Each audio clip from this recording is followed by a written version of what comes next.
when you do have those coaches that are transformational in how they work, right, and they are trying to uplift these young people and teach them life lessons through sport, I think that's where you have the great stories of people that stick around for 3, 4, 5 years. They graduate from there. Their experience is great. They're successful in the competitive arena, whichever one they're in, because of that.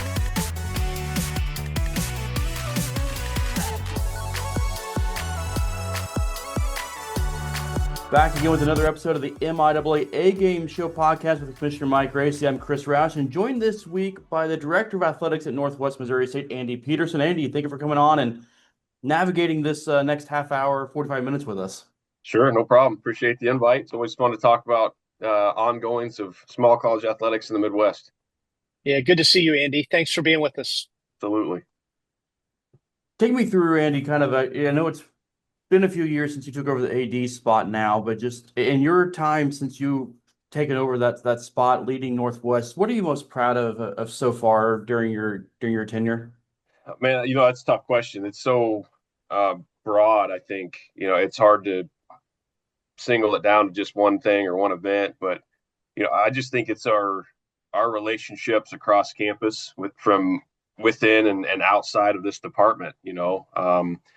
We've been everybody, right? Not just Northwest Missouri State, every athletic department, you've heard the term, you're the front porch of the institution, right? There's no single other reason why people come back to campuses across the country than for athletic events. I mean, when you talk about 4 or 5 or 6,000 people, five times a year, basketball games, you get 2,000 people, 20 times a year, baseball games, softball games, track meets, all this stuff.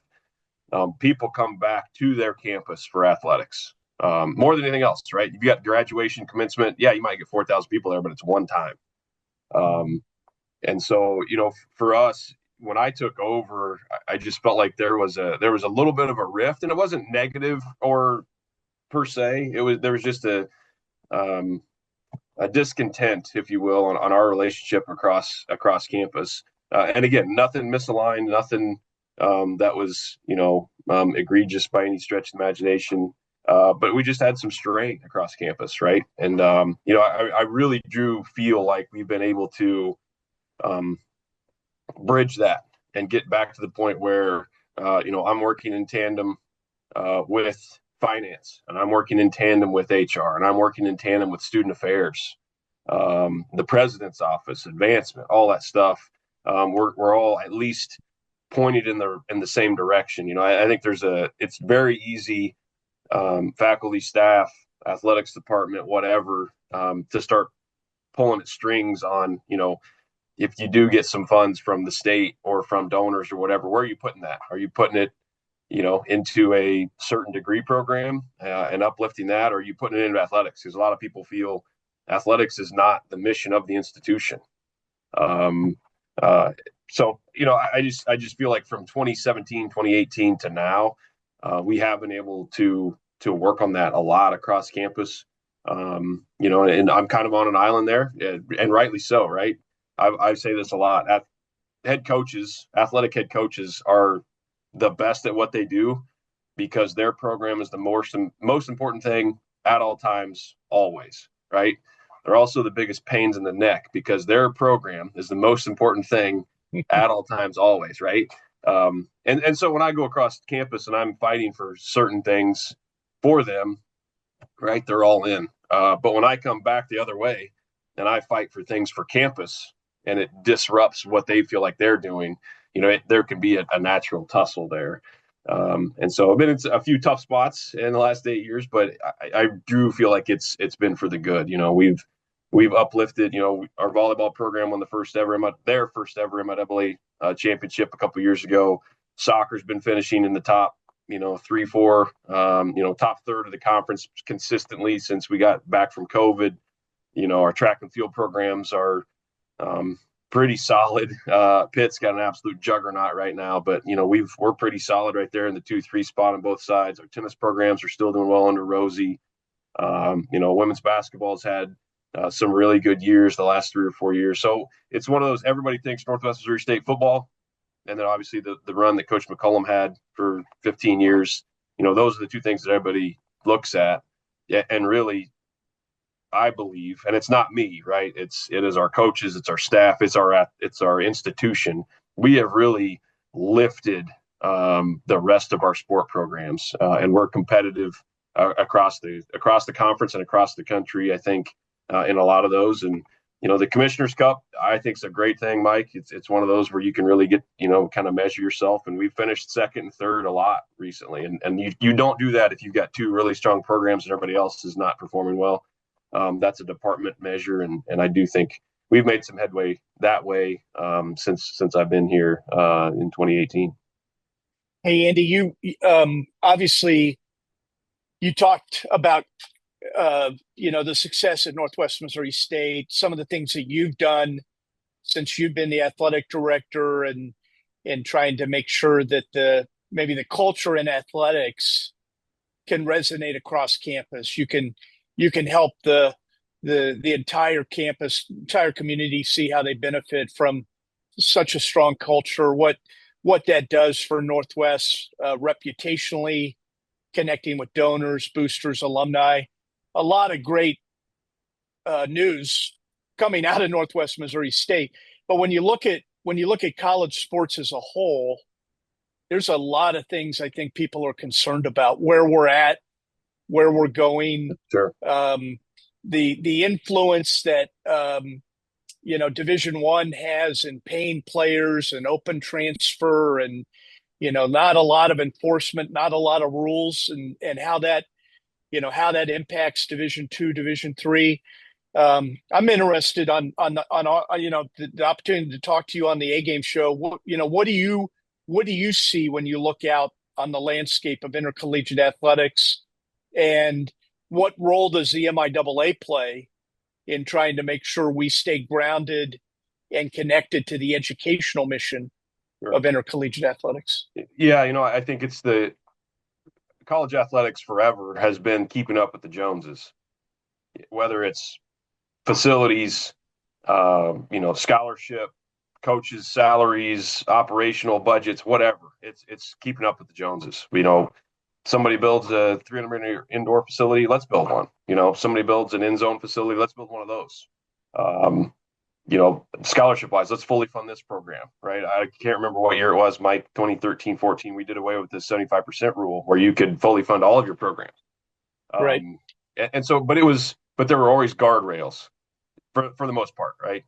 Facilities, I guess, are not ever any guardrails, but with everything else, there were guardrails. And I think what we've seen now in college athletics at the highest level is there are no more guardrails. If you can figure out how to get it done, you're doing it. And that's giving you a leg up on stuff. We can't compete at that level. But what the problem is, in my mind, is there is a trickle-down effect. And so what we're seeing, I think, is the expectation. We've performed very well within our guardrails for a long time, since the 80s in basketball, the 90s in football. Rosie would tell you the 80s, the 70s. I don't know how far back he goes. I'm just kidding. I do. We've been competitive in tennis for decades, right? Within our guardrails, right? And so, when those guardrails have been removed, our fan base, rightly so, expects us to compete at the highest levels in that. So I have a lot of pressure from a lot of people about NIL. We simply have not had that lever available to us in the past, right? We've done very well relying on a lot of people to support us, and that's so that we can exist, right? It's so that we can travel and play our schedule, try to uplift and take care of programs that are performing well and that sort of thing. We don't have the capacity to add in, $100,000 just to go out and recruit a student athlete to come for NIL purposes. We just don't. State budgets are not great. They've been going the wrong direction for 30 years. Since 2021, Northwest Missouri State, for example, 70% of our funds came from the state, 30% came from tuition and fees. That is completely reversed now, 25, 26 years later. We get 30% of our budget from the state. The other 70% we have to revenue generate from tuition fees, room and board, direct fundraising from our foundation, et cetera. So that's a challenge. But the expectation is go win, go compete like you always have. And without those guardrails in there, some people have a different opportunity than what we do, right? And when you focus on your whole department and you're trying to uplift programs that you just started 5 years ago, or programs that you've been winning conference tournaments, conference championships for 40 years, that changes things. And I think that's the pressure that small college athletics is feeling, especially when a lot of times we are not the revenue generators that people think we are for ourselves. We are massive revenue generators for this region, right? When you talk about filling hotels, filling restaurants, those, the revenues that we bring in from Iowa and Nebraska and Kansas, we are in Northwest Missouri in Maryville, we are closer to 3 other state capitals than we are to our own. Yeah. Des Moines closer, Lincoln's closer, Topeka's closer than we are to Jeff City. Des Moines, Omaha, Lincoln, KCK, we pull more kids from those 3 locations than we do from Cape Girardeau, Springfield, St. Louis. And so, the higher education model of, regional publics, so you keep people in the state and you build them up, develop them, put them back out in the workforce, and it uplifts your state. I don't know that our model has ever been that at Northwest Missouri because of our location, especially with our ag programs and our education programs, bringing students in from Southwest Iowa, Southwest Iowa, Southeast Nebraska, and then Northwest Kansas. We bring those kids here, we educate them, and then what do they do? They go home. They go back to Des Moines. They go back to their family farm. They go, back to their hometown. But we pulled a lot of, I don't mean to make it this brand, we pulled a lot of revenue into the state for that. And then we let them back go. But when we've got families from Omaha and Des Moines, and they're season ticket holders for basketball, they're here. They buy gas in Maryville before they go home. They eat at the restaurants. They stay in the hotels here before they go home. So the revenue generation to the economy at all of, and I'm saying, I'm talking about Maryville. I guarantee you, Lisa could say the same about Fort Hays. Steve could say the same about Emporia, Warrensburg.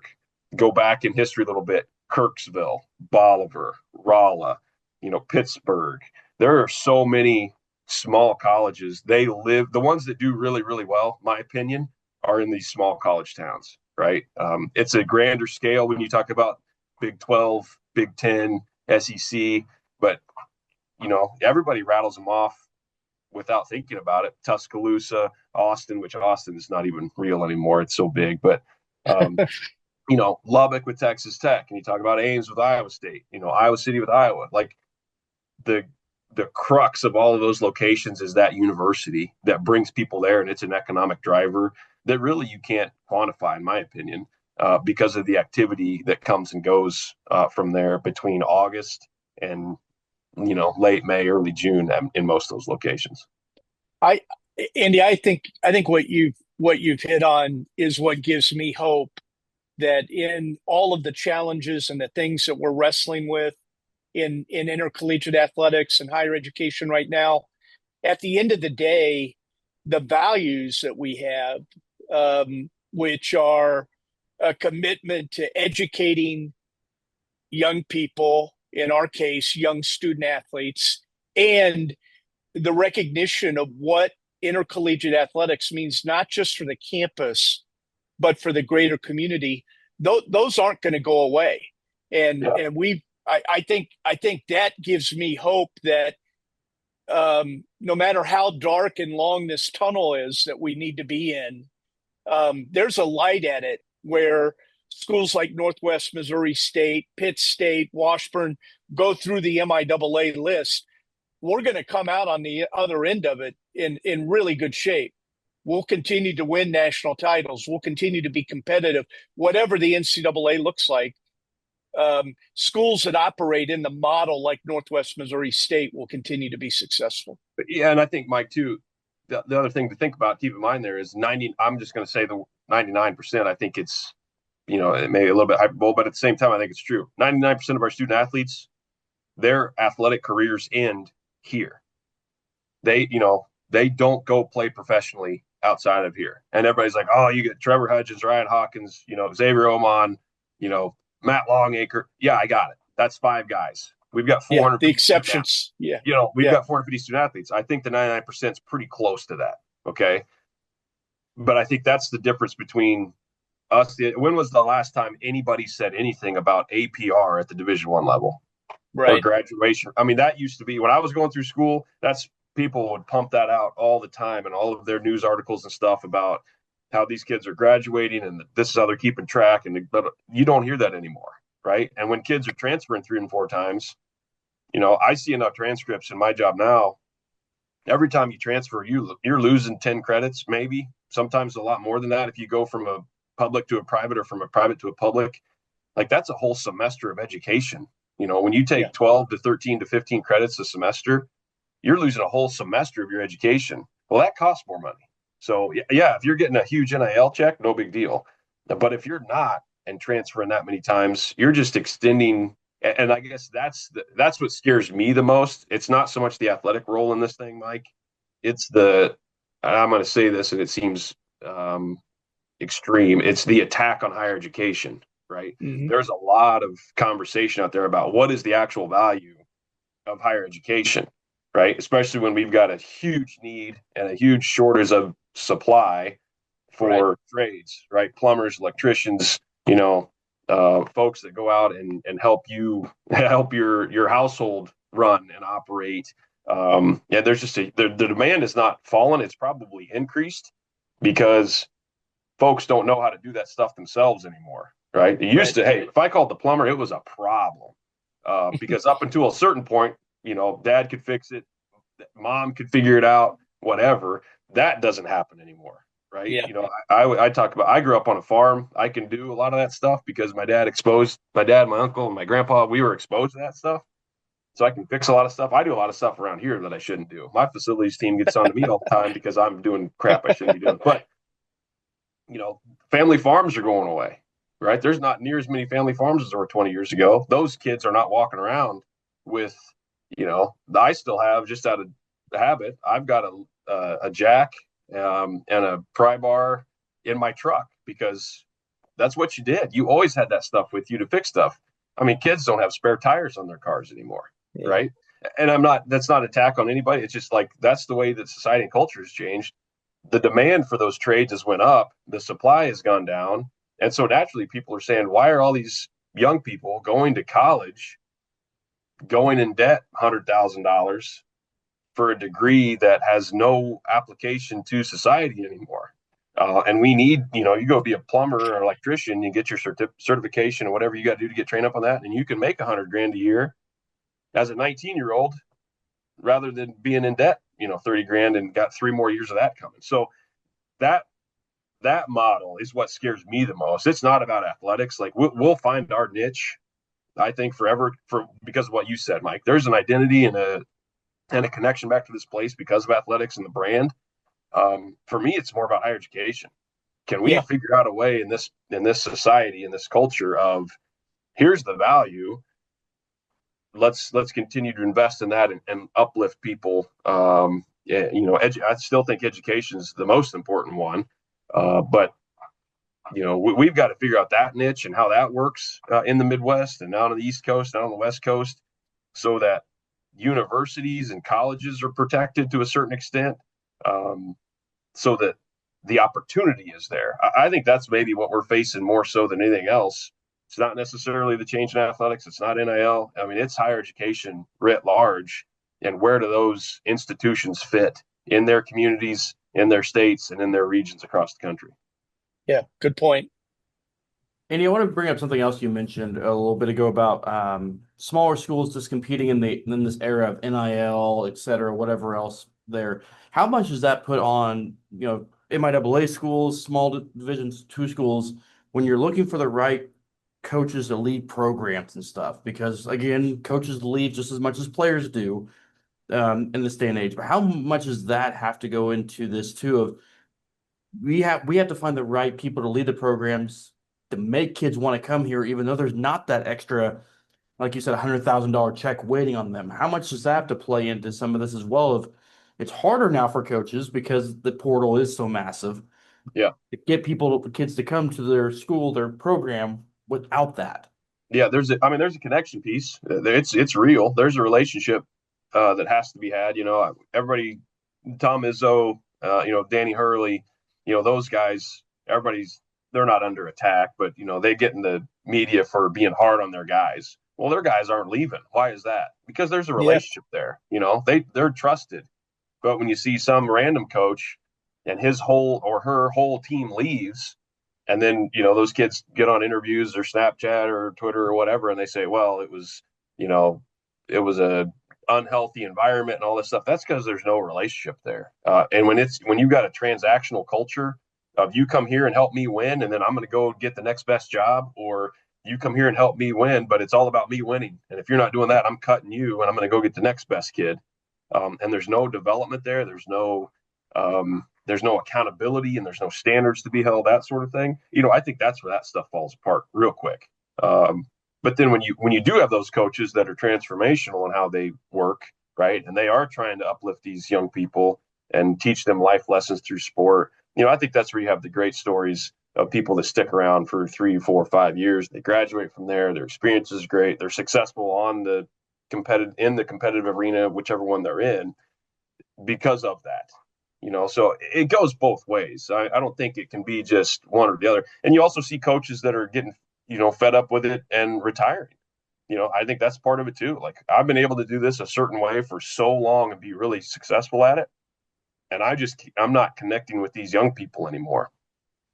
Rightly so. I don't believe that's the coach's fault. I don't believe it's the young people's fault either. I just think we went through such a huge change, huge shift in the last 8 years that, some people just are not in it. They don't have the energy for it. They've expelled a ton of energy and invested a ton of their time, treasures, and talents to get where they are now. And they just don't have enough in the tank, in the reserve to keep going. But the Tom Izzos, the Kurt Signettis, I don't think he's an easy guy to play for. But I think he's an easy guy to how do I phrase that correctly?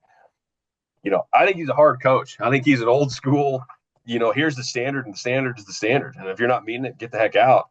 I think he's easy to play for. I think he's hard to practice with, or maybe something like, I don't know. You guys get what I'm saying. I just think that those guys, they're out there, right? There's a way to do it and to maintain that. And people are recognizing that. I do think after COVID, we went through 4 or 5 years where we were all sensitive to a certain extent, right? We were all very cautious about what can be said, political correctness, all those sort of things. I think we're kind of getting through that a little bit. Not that we're going to revert back to, Bobby Knight school of getting into people all the time. But I do think there's an opportunity there of tough love. And I know I say that, and as soon as it comes out of my mouth, I've got Coach Saban in my ear. Like, there's no such thing as tough love. It's just love. Because if you love somebody, you're going to tell them the truth, period. And so you don't have to sugarcoat it. And they can't be, sensitive about it because you've told them the truth. It's because I love you. I want you to be better, and I expect more from you, and I expect you to hold me to that same standard, vice versa. So, it's very much about, to your question, Chris, about getting the right person to do that. And I think there's an influx and an updraft of young people that are getting into the coaching realm that understand that, and they're really good at it. They're diverse. We talk a lot of, my generation, the Zennials or the Millennials or whatever the heck that we are, where we grew up playing outside with no internet and nothing. And then as we were developing into human beings, the internet hit, technology hit, Atari, Nintendo, all these things. But at the same time, most of my youth was rooted in being outside. And, my mom had no idea where I was at forever, right? Until I showed back up at chore time, for most of the day. I was out in the woods running around, or I was with my friends, or I was gone. But there was a trust of, you leave at 8 o'clock, Mom, I'm going to go to school. I'm going to go to practice. I'm going to go to my buddy's house, and I'll be back at this time. From when I left until that time, my mom did not worry about me at all. Oh, she probably did worry about me, but there was no way of checking, right? And so now people are literally, they're putting air trackers, what are they called? Literally on their kids, on their person, right? They've got them, the air tags on their backpacks or on their phones or in their shoe or whatever. Like they're literally tracking their young person at all times. There's just a shift there. So, but I do think there's a generation of coaches out there that understand both sides, and they can connect with both sides. And I think those are the coaches that are having success now and will in the future. Hey, Andy, we've got about 9 minutes left here in our recording, and I want to make sure, as we're talking about success stories, that we spend a little bit of time talking about the MIAA network. I know that one of the important roles that you play in our conference, you're the chair of our MIAA Media Task Force. You've been with this group since the beginning. You've helped create our media partnership with Huddle. You've helped the conference develop the policies and procedures that have helped us be successful in quality broadcasts and distributing these funds back to our member schools, our athletic departments. Talk a little bit about that role that you play and the success that the MIAA has had in creating its own network. Yeah, we bet on ourselves way back when, Mike. You were part of that too, but I think we've doubled and tripled down on ourselves, and we're reaping the benefits of that. We were one of the first conferences, if not the first conference, to put our events behind a paywall. A lot of people told us it's a bad idea. Don't do that. And I think we have helped and hurt ourselves all at the same time. I think that being on the cutting edge of that has been great. A lot of our, as college athletics has changed, it used to be very much your recruiting was local, regional, a couple, 3 hours away. You might have one or two student athletes from longer distances away. But for the most part, most of your kids were within a 3-hour radius of your campus. And now with the internet, with Huddle, with all these opportunities, AAU tournaments all over the place, you can recruit a kid from Florida just as easy as you can recruit a kid from Clarinda, Iowa, or St. Joe. So it just happens. So you get those kids here. Well, parents want to see. They can't be here every weekend. And so how do you get that out there to them? You broadcast it. You put it on the internet. They can watch it, right? And for parents, that $140 for a MIAA All Access Pass, that's 2 tanks of gas to drive back and forth from Kansas City or whatever. Great for them, not great for us in a certain way, because normally they would have bought season tickets and they would have paid that money in gas to come and watch. So I do think we've hurt our attendance a little bit in that because our broadcasts are very, very good. I think on the average, it's been great. I think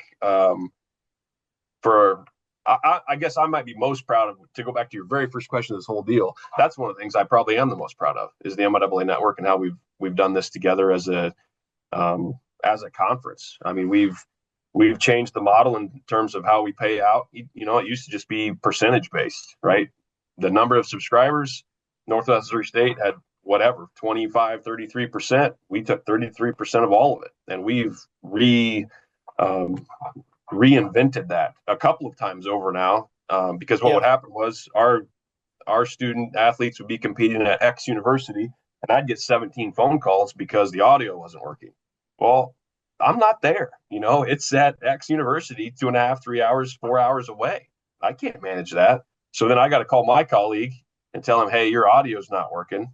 And I'm very aware. I'm working on it. I'm trying to figure it out. Our technology is not great. And so we were able to reinvent how we pay folks, and we give everybody a flat rate from the first half, and then the second half is based on subscriptions, and that just allows people to invest back into it, right? And we bet on ourselves. We've reinvented that a few times with, we used to just be football and men's and women's basketball, and then we expanded to volleyball. Now we've expanded to everything, almost. Yeah. I think baseball and softball are all broadcast. Soccer's all broadcast. Most of our indoor track meets are broadcast. We got a couple of institutions that broadcast tennis.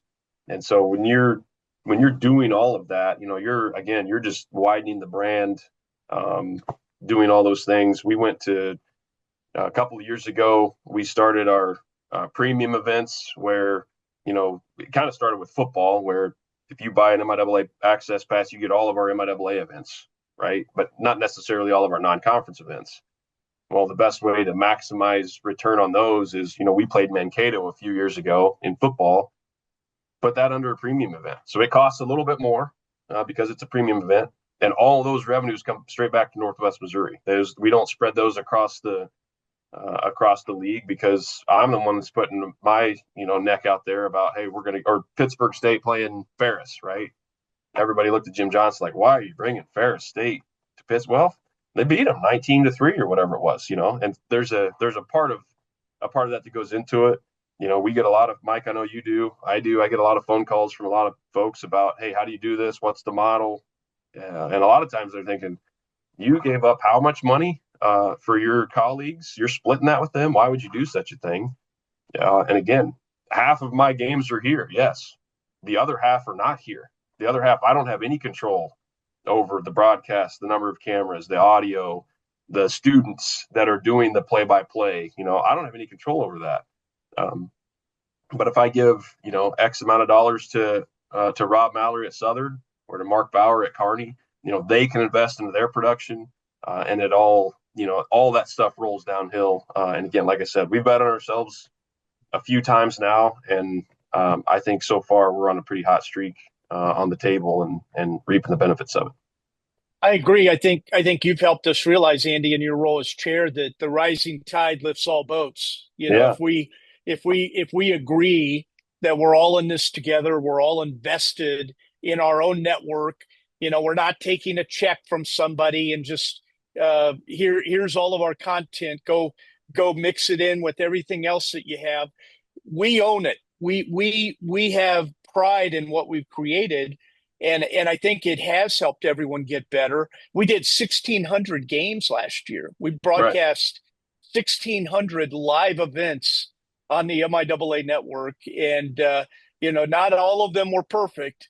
But I think what we're doing by sharing revenue the way we do, we're helping everybody understand that they play a part in making the success of our MIAA network and our broadcasts what it can be. And you deserve the credit for that mindset, Andy. You brought that from day one. Yeah, well, I appreciate that. But, again, we've all been in this together for the most part. We really haven't fought a lot amongst ourselves with this. We've had a few disagreements here and there. But anytime you got 14 institutions all pulling, hopefully in the same direction, but you're going to get one every now and then that wants to, put a little bias on it and pull it their way. But for the most part, it's been fantastic, And again, I think us keeping it in-house, we've had a few offers, Mike, from other entities for a flat rate. Here's a rights deal for all of your stuff. To keep that in-house, I think it's kind of driven us to be a little bit more creative, and the onus is on us. And I think that's why we've gotten to the point where we're doing a lot of replay across the conference, because we figured out, hey, if we have enough cameras out here for the stream, we can also do replay without too much more effort. Now, sometimes it is, but I think that's led us to being the leader across Division II and other avenues when it comes to replay for certain sports, because we've kind of figured out, hey, we got enough cameras in the right spots. Not only can it be a great production for putting that out there on the MIAA network, it can provide our umpires, officials, referees with the opportunity to do things that uplifts our competition, but it also uplifts them. There's a shortage of officials, umpires, referees out there. They're getting swooped up and going and moving up into the Division I world and professional world as well. Part of that's because the MIAA expects those type of competitions and that type of an environment when we get two of our institutions together and compete. Andy, appreciate the time today as we're running out of time here, but thank you for coming on and joining us today. No problem, guys. I appreciate it. Good to see you guys. Take care. We'll see you soon. Well done, Andy. Thank you.